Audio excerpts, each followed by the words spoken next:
ಭಾರೀ ಮಳೆಗೆ ಉಡುಪಿ ಜಿಲ್ಲೆಯ ಕೆಲ ಭಾಗಗಳು ಕೂಡ ನೆರೆಗೆ ತುತ್ತಾಗಿದೆ. ನೆರೆ ಪೀಡಿತ ಪ್ರದೇಶಗಳಿಗೆ ಸಚಿವೆ ಲಕ್ಷ್ಮೀ ಹೆಬ್ಬಾಳ್ಕರ್ ಭೇಟಿ ಕೊಟ್ಟಿದ್ದಾರೆ. ನೆರೆ ಹಾಗೂ ಪ್ರವಾಹ ಕಡಿಮೆಯಾದ ಬಳಿಕ ಉಡುಪಿಗೆ ಉಸ್ತುವಾರಿ ಸಚಿವೆಯ ಆಗಮನ ಆಗಿದೆ.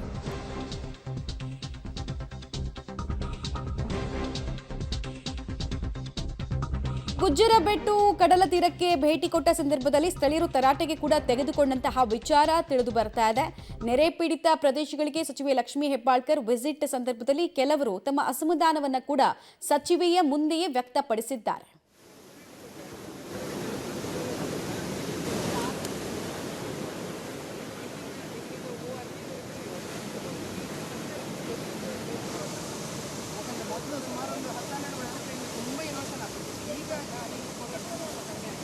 ಕಡಲ್ ಕೊರೆತದಿಂದ ಉಂಟಾಗಿರುವ ಹಾನಿ ಎಷ್ಟು ಎಂಥದ್ದು ಅನ್ನೋದನ್ನ ಸ್ಥಳೀಯ ಅಧಿಕಾರಿಗಳು ಹಾಗೂ ಸ್ಥಳೀಯ ಕಾಂಗ್ರೆಸ್ ನಾಯಕರಿಂದ ಮಾಹಿತಿ ಪಡ್ಕೊಳ್ತಾ ಇರುವಂತಹ ಸಂದರ್ಭ ನೀವು ನೋಡ್ತಾ ಇದ್ದೀರಾ. ಕಡಲ್ ಕೊರೆತ ಹೇಗಿದೆ, ಯಾವ ಪ್ರಮಾಣದಲ್ಲಿ ಹಾನಿಯಾಗಿದೆ, ಮತ್ತೆ ಅಲ್ಲಿ ಸುತ್ತಮುತ್ತ ಇರುವಂತಹ ಮನೆಗಳಿಗೆ ಯಾವ ರೀತಿಯ ಅಪಾಯ ಎದುರಾಗಿದೆ, ಮತ್ತೆ ಅಲ್ಲಿ ಸಮರೋಪಾದಿಯಲ್ಲಿ ಜಿಲ್ಲಾಡಳಿತದಿಂದ ವ್ಯವಸ್ಥೆಗಳಾಗಿದೆಯಾ ಅನ್ನೋದ್ರ ಬಗ್ಗೆ ಇನ್ಫಾರ್ಮೇಶನ್ ಕಲೆ ಹಾಕೋ ಕೆಲಸವನ್ನು ಮಾಡ್ತಾ ಇದ್ದಾರೆ. ಇನ್ನೊಂದು ಕಡೆಗೆ ನೀವು ಉಡುಪಿ ಭಾಗದಲ್ಲಿ ಹರಿಯುವಂತಹ ಪ್ರಮುಖ ನದಿ ಉಪನದಿಗಳು ಎಲ್ಲವೂ ಉಕ್ಕಿ ಹರಿದಿರೋದನ್ನು ನೋಡ್ತಾ ಇದ್ದೀರಾ.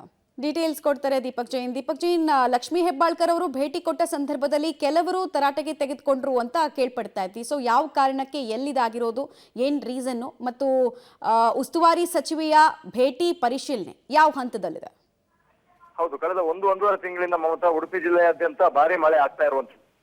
10 ದಿವಸಗಳಿಂದ ಬೈಂದೂರು, ಕುಂದಾಪುರ, ಬ್ರಹ್ಮಾವರ, ಉಡುಪಿ, ಕಾಪು ಈ ತಾಲೂಕುಗಳಲ್ಲಿ 5 ತಾಲೂಕುಗಳಲ್ಲಿ ನದಿ ಪಾತ್ರದಲ್ಲಿ ಈ ಸಂದರ್ಭದಲ್ಲಿ ಲಕ್ಷ್ಮೀ ಹೆಬ್ಬಾಳ್ಕರ್ ಅವರು ಜಿಲ್ಲೆಗೆ ಭೇಟಿ ಕೊಟ್ಟಿಲ್ಲ ಅನ್ನುವಂತ ಒಂದು ಬೇಸರ ಜನಗಳಲ್ಲೂ ಕೂಡ ಇದೆ, ಇಲ್ಲಿನ ಜನಪ್ರತಿನಿಧಿಗಳಲ್ಲೂ ಇದೆ ಮತ್ತು ಕಾಂಗ್ರೆಸ್ನ ಕೆಲ ನಾಯಕರಲ್ಲೂ ಕೂಡ ಇದೆ. ಅದನ್ನು ಅವರು ನೇರವಾಗಿ ಲಕ್ಷ್ಮೀ ಹೆಬ್ಬಾಳ್ಕರ್ ಮುಂದೆ ಹೇಳದೇ ಇರಬಹುದು.